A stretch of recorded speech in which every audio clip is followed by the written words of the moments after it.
مشاهدي ومتابعي قناة هوم سبورت في كل مكان. عدنا من جديد. في بداية طبعا حابب من كل سنة مش يشترك في القناة، رابط القناة ولايك للفيديو يوصلكم كل ما هو جديد. وهيا بينا نبدأ حلقتنا. حلقة اليوم طبعا هنتكلم فيها عن افضل لاعب في افريقيا الجاي، طبعا اللي هتتوزع النهارده خلاص بعد ساعات. طبعا زي ما كنا بنتوقع المباريات وبنتوقع النتائج وبنحلل المباريات، كمان بنحلل الجوائز الفرديه. وكنت نزلت لكم قبل كده حلقه توقعاتي للفايز بالكره الذهبيه والجوائز، وطبعا كانت اتحققت بنسبه تقريبا 95 او 96%. وكل اللعيبه اللي توقعت لها طبعا هي طبعا اللي خدت الجوائز، سواء كانت جايزه افضل لاعب بالكره الذهبيه طبعا، او الجوائز طبعا افضل حارس والفتى الذهبي وافضل نادي والجماهير والحاجات دي. وطبعا النهارده الجائزه دي بتتوزع شبه جائزه الكره الذهبيه، بس مش في اوروبا، بتتوزع في افريقيا للعيبه الافارقه فقط، سواء داخل او خارج القاره، سواء المحترفين اللي بيلعبوا خارج القاره او اللعيبه اللي داخل القاره. فطبعا هنتكلم عن كل جايزه في الجوائز اللي هتوزع النهارده في الحفله اللي هتكون في المغرب، وبعد كده هنختم الحلقه.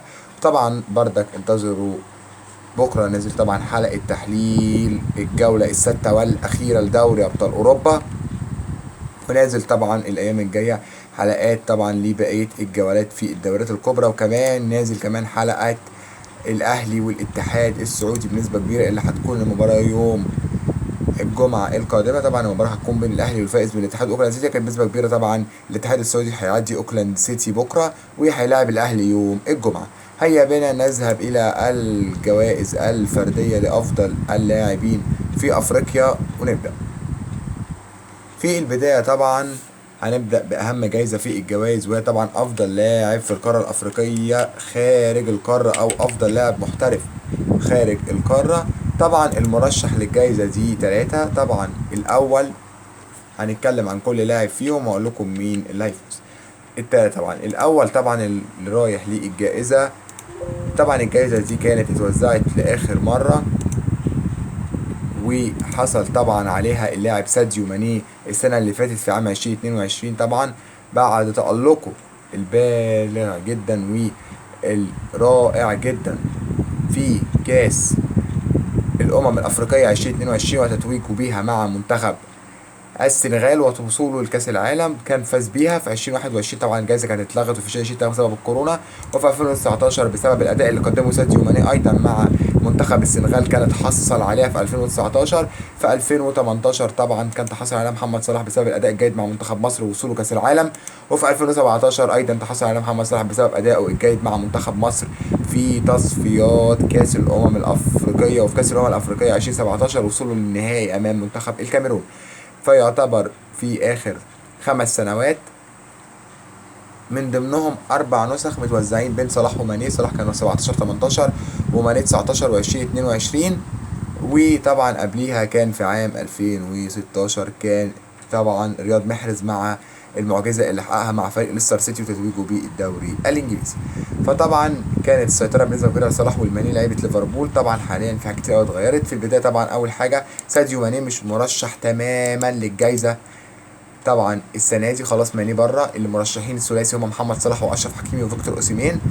طبعا بنسبة كبيرة أنا شايف أشرف حكيمي يمكن أقل واحد في الثلاثي حظوظا، لأن أشرف حكيمي ما حققش أي حاجة كأرقام فردية، حقق فقط وصوله مع المغرب لنصف نهائي كأس العالم، وبرضك ما كانش هو ذو الأداء الجيد جدا مع المغرب. يمكن أكتر 2 أو 3 في منتخب المغرب كان أداؤهم سطحي جدا وكان سبب الوصول. يوسف النصيري المهاجم طبعا اللي شايفه كان شايل الفريق على أكتافه. ياسين بونو حارس المرمى الأسطوري اللي كان شايف برضك شايل الفريق على أكتافه. وحكيم زياش. أنا كنت شايف الثلاثة دول أقوى 3 لعيبة في المغرب. أشرف حكيمي ما سجلش أي هدف خالص في كأس العالم. أداؤه كان جيد ولكن مش الأداء الجيد قوي، مش شايل الفريق على أكتافه، دي صعبة قوي الحقيقة انه ياخد الجايزه. وكمان في باريس بردك هو مش هداف فريق او مش واخد دوري ابطال اوروبا، والدوري الفرنسي طبعا بطوله ضعيفه. فانا شايف اشرف حكيمي حظوظه للتتويج بالبطوله صعبه جدا، خصوصا ان هو داخل المنافسه مع 2 صلاح واوسيمين. طبعا محمد صلاح عامل ارقام كويسه جدا مع ليفربول رغم انه ما توجش باي بطوله لا السنه اللي فاتت ولا حتى الان، ولكن ارقامه مع ليفربول كويسه جدا. ارقامه مع منتخب مصر كويسه، وصل معاهم كاس الامم الافريقيه زي حكيمي. ارقامه بردك صلاح السنه دي مش افضل حاجه، ما حققش اي بطولات مع ليفربول. انا شايف ان الثالث بقى طبعا فيكتور اوسيمين المرشح. انا شايف فيكتور اوسيمين يمكن هو افضل لاعب في الحظ للحصول على الجائزة، خصوصا في الوقت الحالي، رغم ان صلاح اسهمه اتعالت شوية الفترة دي مع الاداء الجيد اللي عمله مع ليفربول، وخصوصا ان هو ثاني هدافين الدوري الانجليزي ب 11 جون في البريمير ليج خلف ايرلينج هالاند. ولكن فيكتور اوسيمين كسنه افضل بكتير جدا. فيكتور اوسيمين اولا ما وصلش كاس العالم مع نيجيريا، محمد صلاح ما وصلش مع مصر كاس العالم، لكن اوسيمين وصل مع نيجيريا كاس الامم زي صلاح. فيكتور اوسيمين هداف الدوري الايطالي. فيكتور اوسيمين تقريبا السنه اللي فاتت افضل لاعب في الدوري الايطالي بلا منازع. فيكتور اوسيمين كان اهم سلاح في نابولي السنه اللي فاتت. فيكتور اوسيمين سبب تتويج نابولي بالدوري الايطالي في اداء جيد جدا. فانا شايف انه يقدر لاعب زي فيكتور اوسيمين يحقق معجزه مع نابولي، عامل شبه بالظبط ما قدر رياض محرز يحقق المعجزه ويفوز بالبطوله الهامه والهامه جدا بالبريمير ليج في 2016 مع ليستر. تقريبا فيكتور اوسيمين عمل المعجزه وقدر مع كفاراتسخيليا ومع لعيبه نابولي طبعا ان هو يحقق الدوري الايطالي السنه اللي فاتت، وانه يوصل دور ربع النهائي في دوري الابطال باداء جيد جدا. فانا شايف ان المرشح او الاحق بالحصول على جائزه افضل لاعب في القاره الافريقيه هو فيكتور اوسيمين. وانا شايف ان فيكتور اوسيمين بنسبه كبيره هو اللي هيتوج بجائزه افضل لاعب في افريقيا، رغم ان في تكهنات كبيره طبعا ان اشرف حكيمي هياخدها في ظل ان المباريات بتاعه المغرب، وكمان ان المغرب لها قوه كبيره في الاتحاد الافريقي طبعا وقوه فوز لجع، وزائد كده كمان ان المغرب الحفله هيقام فيها، ولكن طبعا مش مقياس. كلنا شفنا في 2019 الحفله بتقام في مصر وساديو ماني بيفوز بيها، في 2018 الحفله بتقام في السنغال ومحمد صلاح بيفوز بيها. فمش مشكله ان طبعا المباراه تقام او اي بطوله او اي جائزه تقام في البلد ان هو اللاعب اللي في البلد يفوز منها، لا طبعا. انا كنت شايف ان المفروض الثلاثه اللي يكونوا في القائمه دي، شايف كان المفروض يبقى محمد صلاح. ممكن كان يخرج لان شايف ان محمد صلاح الموسم اللي فات ما حققش اي حاجه مع ليفربول رغم اداء الجيد في بدايه الموسم. انا شايف الاحق كانوا في القائمه الثلاثه، كان ممكن المفروض وكان اشرف حكيمي المفروض يخرج. انا شايف الثلاثه المفروض كانوا في القائمه هما فيكتور اوسيمين ورياض محرز، لان رياض محرز حتى لو ما عملش افضل حاجه مع السيتي يكفي تتويجه بالثلاثيه مع مانشستر سيتي. وكمان كان يدخل ياسين بونو في قائمه افضل لاعب، لان ياسين بونو قوه كبيره جدا مع اشبيليا، توج مع اشبيليا بكاس طبعا الدوري الاوروبي، وتوج ايضا مع المغرب بالمركز الرابع في كاس العالم، وهو كان اهم لاعب في المغرب من حيث الاداء انا شايفه، وعامل اداء قوي جدا مع الهلال السعودي. فانا شايف ان كان الاحق في التواجد الثلاثي ده. وانا شايف لو كان ممكن ياخد حارس، انا كنت شايف ان كمان ممكن بونو انجازاته افضل بكتير من فيكتور اوسيمين، وكنت شايف ان ممكن بونو ياخدها عن فيكتور اوسيمين، ولكن استبعاد بونو لان بونو طبعا هياخد افضل حارس في افريقيا طبعا بلا منازع، تم طبعا استبعاده من الجهه القائمه. فطبعا ياسين بونو هياخد بنسبه كبيره افضل حارس، لان طبعا اللي بينافسوه محمد الشناوي واندري اونانا. اندري اونانا طبعا رغم وصوله مع الانتر الى المباراه النهائيه في دوري الابطال والاداء الجيد اللي قدمه، لكن انا شايف اهتزاز في مستواه مع اليونايتد بردك ما حققش اي انجازات مع الانتر. فانا شايف ان كده بالترتيب اللي يستحق الجائزه واللي هيفوق بالجائزه افضل لاعب خارج القاره هيكون فيكتور اوسيمين، والافضل حارس مرمى في افريقيا هيكون هو ياسين بونو. بعد كده نروح بعد كده افضل لاعب داخل القاره الافريقيه. طبعا افضل لاعب داخل القاره الافريقيه مرشح لها ثلاثه: فيستون ماليدي طبعا مهاجم يانج افريكا الافريقي السابق في الكونفدراليه النسخه الماضيه ومهاجم نادي اف سي بيراميدز المصري حاليا.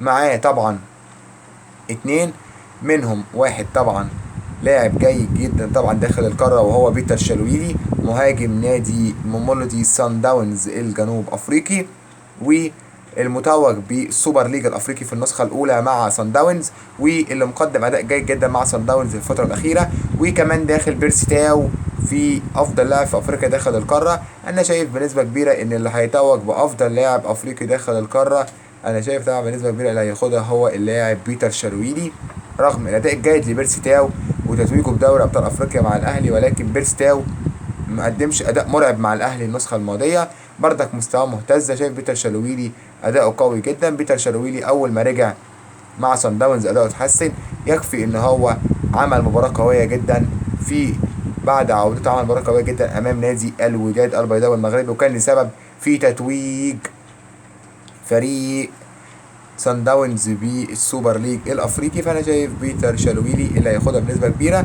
وقد يشوف ممكن يكون المرشح تاني بيرسي تاو. لو طبعا تم احتساب بيرسي تاو ممكن بيرسي تاو ياخدها، ولكن انا شايف الاقرب هو بيتر شالويلي. بالنسبه لافضل نادي في افريقيا، شايف افضل نادي في افريقيا هياخدها بلا منازع النادي الاهلي المصري طبعا، رغم منافسته مع الوداد وصن داونز، وده طبعا ما حققش اي حاجه. صن داونز حقق السوبر ليج ولكن الاهلي اداؤه افضل. الاهلي حتى في السوبر ليج لما خرج ما خرجش بكوارث، خرج من صن داونز بفارق جون. فانا شايف ان بطوله دوري ابطال افريقيا كبطوله لسه اقوى، فيستحق النادي الاهلي ياخد افضل نادي، ولكن ممكن ان يكون التاني صن داونز. ولكن الحاجه الوحيده اللي بتوقعها ممكن ما تحصلش ان ممكن بيتر شارويلي ما ياخدش افضل لاعب داخل القاره، ممكن بيرسي تاو ياخد افضل لاعب، ولكن دي توقعاتي. افضل لاعب محترف هيكون فيكتور اوسيمين، افضل لاعب داخل القاره هيكون بيتر شارويلي، افضل نادي الاهلي وافضل حارس هيكون ياسين بونو. كده طبعا في النهايه نكون وصلنا لنهايه حلقتنا في قناه هوم سبورت. في النهايه طبعا مش اشتراك في القناه، متابعه القناه ولايك للفيديو يصلكم كل ما هو جديد، وانتظروا الحلقه القادمه اللي نازله بكره، حلقه تحليل كامل وشامل للجوله السادسه في دوري ابطال اوروبا، وتوقعاتي للمجموعات اللي لسه ما خلصتش، ومين اللي هيتاهل لدور ال 16، 16 فريق اللي هيتأهل لدور ال 16. وصلت حلقتنا، شكرا على المشاهده وباي.